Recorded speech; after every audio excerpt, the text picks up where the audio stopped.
तुम्हें कहो कुछ, तुम करते कुछ और हो यार, मंगवाओ कुछ, लाते कुछ और हो।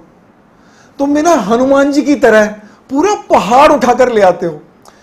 ये रसोई से सुमन ने आवाज देते हुए मनोज को उलाना भी दिया। भैया क्या है ये, तुम्हें तिल के लड्डू लाने को कहा था, तुम इतना बड़ा पैकेट तिल का उठा लाए। मनोज के सामने तिल का पैकेट ना उसने टेबल पे ऐसे करके फेंका साथ में।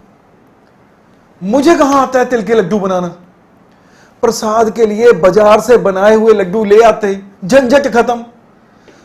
अब खींच भी थी सुमन में, खींच भी थी, और काम बड़ा हुआ देखकर उसके मन में वो परेशानी भी थी, क्या करूं अब। मनोज बोला, अरे यार दुकानदार को कहा मैंने, तो दुकानदार ने बड़े आराम से, भाई रमेश भैया ने बड़े आराम से ये तिल पकड़ा दिए। कहते बोला भाई घर का शुद्ध खाओ यार, इंटरनेट पर देखकर बना लेना, इतने सारे मेथड हैं, इतने सारे रेसिपीज हैं, इंटरनेट तो भरा पड़ा है, मिल जाएंगी बहुत सारी चीजें लड्डू बनाने के लिए, वो सबका गुरु है इंटरनेट। तो मेरे भी दिमाग में आया यार इसी बहाने इतना कुछ तो तुम ट्राई करती हो, तो कर लेना यार ट्राई, और इतना बोला और साथ में ना थोड़ा सा खिसक के वो ऑफिस की ओर निकल गया। अब सुमन ने ना इंटरनेट खोजना शुरू कर दिया, यूट्यूब की ऐसी तैसी कर दी, और उसमें कितनी 3-4 रेसिपीज देख ली, लेकिन उसे कॉन्फिडेंस नहीं आया कि ये बन पाएगा या नहीं बन पाएगा। ठीक नहीं बनी या बिगड़ गई तो सारा तिल और सारा सामान, घी वगैरह सब बेकार हो जाएंगे। तभी ना उसे दिमाग में आया, जो पड़ोस वाले कमला चाची हैं, तो कमला चाची के पास जाऊं जरा एक बार, मैं गई तो है नहीं कभी, तो कमला चाची से पूछकर बनाऊंगी। तो वो निकली और कमला चाची के पास पहुंच गई। अगर कोई बिगड़ भी गया, कुछ काम गड़बड़ हो गई, तो कमला चाची से पूछ तो पाऊंगी कि क्या करूं अब। पर मैं आज तक उनके घर में जाके बैठी तो है नहीं, कभी उनके पास भी नहीं गई। अब काम के लिए जाऊंगी, अच्छा लगेगा, मतलब ये ना उधेड़ बुन उसके दिमाग में कहीं कुछ चल रहा है, लगातार चल रहा है। अब चारा कोई नहीं था उसके दिमाग में, आ गया तो वो निकल गई, पहुंच गई उसके पास। अब कमला चाची देखते ही, आओ आओ बहू, जैसे बहुत पुरानी रोज रोज की बात होती है, आओ आओ बहू, एकदम से कमला चाची खिल गई। तो वो चाची, मैंने ना वो तिल के लड्डू बनाने थे, तो क्या आप मुझे बता दोगे, थोड़ा टाइम तो लगेगा चाची। टाइम की क्या बात है, चल तेरे घर चलते हैं, चल अभी बना देते हैं, इसमें कौन सा पहाड़ उठाना है यार, हद है, चल वहां चलते हैं।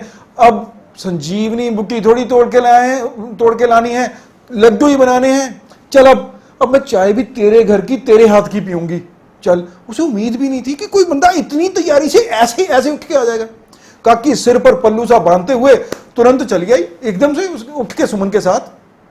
अब तिल के लड्डू बनाते हुए, तिल के और भी न जाने कितने कितने, और इससे ये भी बन सकता है, तिल की बर्फी बन सकती है, तिल का ये बन सकता है, और भी कई व्यंजन सुना दिया काकी ने फटाफट। सुमन देख रही थी कि यार एक्सपीरियंस और नॉलेज का ये खजाना है काकी, कितनी जबरदस्त और कितनी सहजता से, और इतनी पड़ोस में रहते हुए मैं चाची से इतने बड़े खजाने को, मतलब इस ट्रेजर को की गांठ खोलने को मैं ही वंचित रही, मैं इसे कर ही नहीं पाई। काकी से बात करते हुए उसे इतना अजीब सा लग रहा था कि मैंने यार, मतलब उसे लग रहा था कि मैंने अभी तक बात ही नहीं की, और वो कितने प्यार से, कितने आत्मीयता से मेरे से बात कर रहे हैं, स्नेह का झरना जैसे फूट रहा था। क्या वर्चुअल गुरु जो यूट्यूब पे बैठे हैं, या अलग अलग, क्या वर्चुअल गुरु या रेसिपी बनाने वाले, क्या इतने स्नेह से, इतनी आत्मीयता से, इतनी जीवंतता, लाइवनेस वो होगी? ये नहीं मिलेगी। ये लो बहू बन गए तुम्हारे तिल के लड्डू, उनके पोपड़े से, मुंह से खुशी और संतुष्टि, चल बहू ये भी काम हो गया। तो सुमन शी वाज सरप्राइज्ड कि यार किसी की, दूसरे की मदद करके इतनी खुशी मिल सकती है। चाची कितनी खुश है। अब आप आराम से बैठिए चाची, मैं चाय बनाती हूं, कितना कुछ सीखना है वो आपसे। अब वो भी एक्साइटेड होते, क्योंकि किसी ने एक द्वार खोला ना आत्मीयता का, एक प्यार का द्वार खोला, तो दूसरा अपने आप ही मोहपाश में बन जाता है, अपने आप ही खींचा चला आता है। यही तो है एक स्माइल, प्यार और अपनेपन की परिभाषा, जिसमें बताना नहीं पड़ता, जताना नहीं पड़ता, बस खींचा चला आता है बंदा। अब पोपले समूह और स्नेह के भाव छाए हुए, और सुमन वाज सैटिस्फाइड। उसे ऐसा लगा जैसे कितना बड़े खजाने को मैं मिल लिया। उसने तय कर लिया, अब तो जो कुछ भी सीखना है इसी जीती जागती गुरु से ही सीखूंगी। इसी गुरु से। अपने आसपास भी हमारे सभी के आसपास इतने बड़े बड़े, इतने जीवंत लाइव गुरु हैं जिनके पास एक्सपीरियंस का, अनुभव का खजाना है, हेरिटेज हैं, जो विरासत को संजोए हुए वो लाइट हाउस से जल रहे हैं सभी। क्या और हम उनके जो उजाला है, उजास है, उनसे हम बेनिफिटेड हुए हैं, हम लाभान्वित हुए हैं। यार इंटरनेट पर खंगालिए, सर्च कीजिए, सीखिए, पर थोड़ा सा कभी उनकी तरफ भी एक कदम बढ़ाइए जो आसपास आपके अनुभव का खजाना बैठे हुए हैं। वो स्नेह की वर्षा करेंगे, सभी बड़े बूढ़े स्नेह की वर्षा करेंगे, बरसात ला देंगे।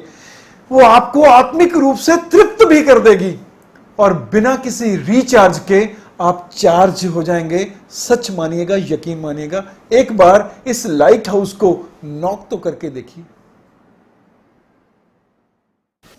लगातार कुछ ना कुछ नई वीडियोस, कुछ नए विचार, कुछ मैनेजमेंट के सूत्र लगातार सुनने के लिए आप मेरा YouTube चैनल जरूर सब्सक्राइब करें। YouTube चैनल है Keshav Jain motivational speaker and trainer, भूलिए मत। और फेसबुक पर पेज जरूर लाइक करें, that is same Keshav Jain motivational speaker and trainer. Don't forget, must click, must subscribe the YouTube channel and please go ahead and follow Facebook page.